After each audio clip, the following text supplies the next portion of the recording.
ও sir 10টা টাকা ভিক্ষা দেন না স্যার। স্যার আমি 2 দিন ধরে না খাওয়া স্যার। তরিকা টাইমটা মোবাইল জমছে, এর ভিতরে ভিক্ষা শুরু করেছে। চলো, এখন ভিক্ষা নাই, বুঝছো? ও স্যার দেন না 10টা টাকা স্যার। তরিকা ফকিরের বাচ্চা, বারবার বলছে জানা, মারবার তোমার সময় দেবো কোনটি?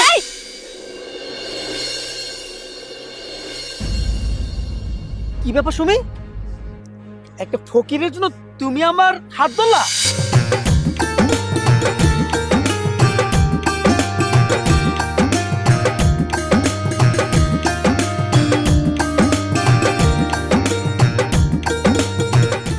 আচ্ছা সুমি, আজকে বাহিরের খাবারটা কেমন হইল রে? ভাইয়া বাসায় লাঞ্চ করতে করতে আমরা বিরক্ত হয়ে গেছি, যার জন্য আজকে অনেকদিন পরে বাহিরে লাঞ্চ করতে পারা মানে অনেক ভালো লাগছে। সত্যি কথা বলতে যে কি বলবো, খাবারটা অনেক সুন্দর হয়েছে। আর মানে এরকম প্রায় নিয়ে আসবা। অবশ্যই। সোনিয়া কেমন হয়েছে রে খাবারটা? আজকে বাইরে খাবার খেয়ে অনেক ভালো লাগতেছে ভাইয়া। যাক, খুশি হইলাম, কারণ সব সময় বাসায় খাই, আজকে বাহিরে তোদেরকে নিয়ে আসছি যে ঘুরবি, ভালো মন্দ খাইবি, ঠিক আছে, এই জন্য নিয়ে আসছি। হ্যাঁ ভাইয়া, তাহলে মাঝে মাঝে এভাবে বাহিরে খাওয়াইবা। আচ্ছা সুমি, তো একটা কথা বলতে চেয়েছিলাম। কি কথা বলো? কথাটা হচ্ছে, তুই যেই ছেলের সাথে সম্পর্ক করিস, আমি তো খোঁজ খবর নিয়ে দেখলাম অনেক সোর্সের মাধ্যমে, যেভাবে হোক খবরটা নিছি আমি, ঠিক আছে, ওর ফ্যামিলির খোঁজও নিছি, কিন্তু ওর ফ্যামিলিও ভালো না, ওই ছেলেটাও ভালো। আরে না, তুমি যা জানো সব ভুল জানো। ছেলেটা অনেক ভালো, আর আমি বিয়ে করলে ওকেই করব। ঠিক আছে, আমি তোর কথাই মেনে নিলাম, তাহলে আমি ওই ছেলেটাকে পরীক্ষা করব। পরীক্ষা? কি পরীক্ষা? এদিকে আয়, শোন তাহলে।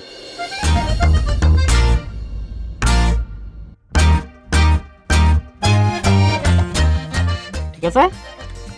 আচ্ছা ভাইয়া, ঠিক আছে, তাহলে ওই কথাই থাকলো। আচ্ছা ঠিক আছে, তাহলে চল। চলো।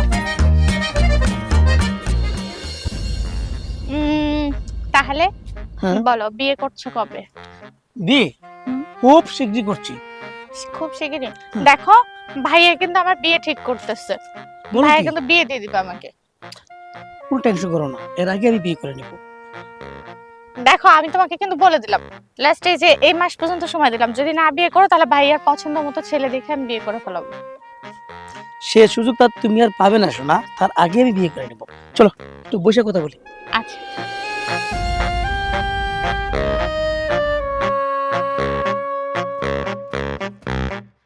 আচ্ছা, তুমি আমাকে কতটা ভালোবাসো?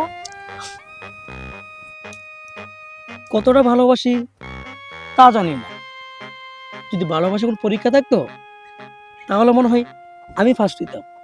তাই? হুম। তাহলে আমাকে একটা ফুল দিয়ে দাও। জাস্ট একটা ফুল চাইলে? হুম। ওকে ফাইন, এখন তার ফুল নাই, আসো। আচ্ছা ঠিক আছে। আচ্ছা, আমরা হানিমুন করতে কোথায় যাবো জানি? তুমি বলো কোথায় যাবে? উগান্ডা। উগান্ডা? না, সিঙ্গাপুর যাবো।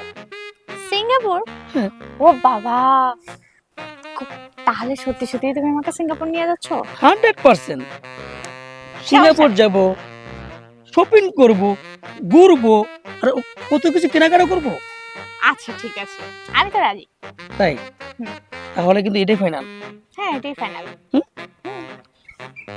তোমাকে নিয়ে আমার অনেক কিছু করার ইচ্ছা আছে, কি কি? সেটা এখন বলবো না, বিয়ের পর কেন? বলবো।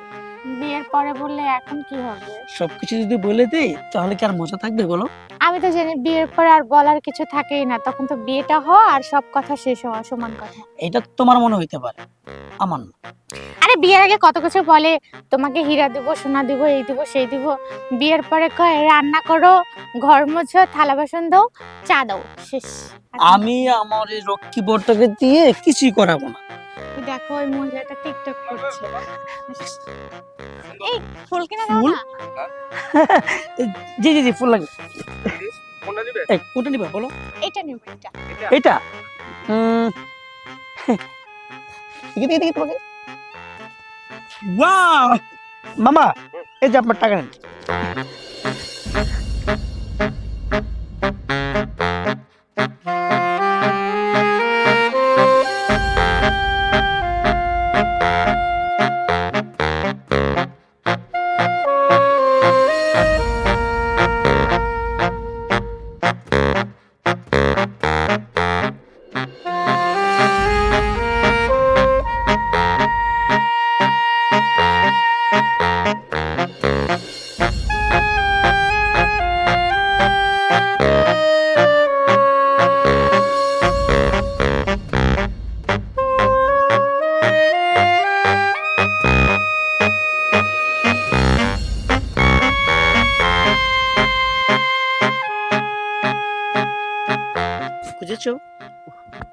বিয়ে করে ডাইরেক্ট যাই। সিঙ্গাপুর চলে যাবো।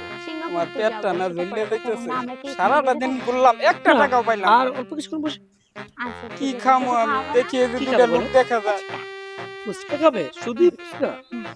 ঠিক আছে কিছুক্ষণ স্যার। পর ও স্যার 10টা টাকা ভিক্ষা দেন না স্যার স্যার আমি 2 দিন ধরে না খাওয়া স্যার তরিকা টাইমটা হবে আলি জমছে এর ভিতরে ভিক্ষা শুরু করেছে চলো এখন ভিক্ষা নাই ও স্যার দেন না একটু মায়া করেন স্যার আরে 10টা টাকা চাচ্ছে দিয়ে দাও না।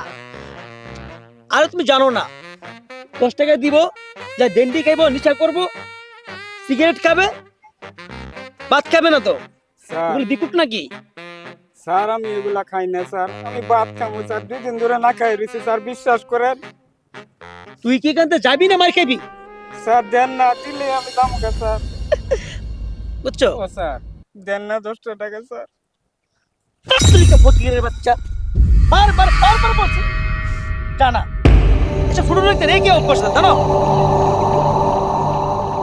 স্যার আপনি আমার 10টা টাকার লেগে মারলেন মারবার তোমার সময় দেবো কোন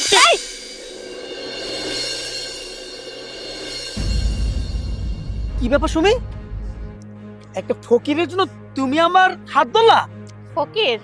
কাকে ফকির বলছো তুমি? তুমি জানো উনি আমার কে হয়? কে উনি উনি আমার আপন বড় ভাই।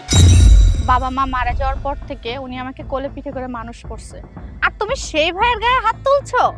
কি একটা ফকির তোমার ভাই তাহলে তার মানে তুমিও ফকির কি উনি গরিব, আমি একজন ফকির? না, আমার বড় ভাই এই ঢাকা শহরে কতগুলা গার্মেন্টস আছে তুমি হিসাব করে পারবা না, আর তুমি তাকে গরিব বলছো? আরে তোমার সম্পর্কে তো আমার ভাই আমাকে বলেছে, কিন্তু আমি বিশ্বাস করিনি, কারণ আমি তোমাকে অন্ধের মতো ভালোবাসতাম, যার জন্য আমি আমার ভাইয়ের কথা না বিশ্বাস করে আমি তোমাকে বিশ্বাস করছি। আর এখন আমি দেখছি আমার ভাইয়ের কথাটাই সত্যি। তাহলে শোনো, আমি আমার ছোট বোন আর আমার বড় ভাই মিলে তোমাকে পরীক্ষা করছিলাম, কিন্তু আমার কাছে এখন পানির মতো পরিষ্কার যে তুমি কেমন। তোমার চরিত্র খারাপ, তুমি সামান্য একটা ফকিরকে ধাক্কা মারলা, 10 টাকা তাকে দিতে পারলা না, তোমার ভিতরে তো মনোশক্তই নাই। যদি তাই হইতো তাহলে তুমি একজন ফকিরকে ধাক্কা মারতে পারতা না, কারণ যে নাকি একজন ফকিরকে 10টা টাকা দিতে পারে না, তার সাথে খারাপ আচরণ করে, তার গায়ে হাত তোলে, অবশ্যই সে আর যাই হোক কোনো মানুষ হইতে পারে না। তাই তোমার সাথে আজকে থেকে আমার কোনো সম্পর্ক নাই। রাখো তুমি তোমার ফুল। ভাইয়া চলো। সুমি সুমি আমার কথা শুনো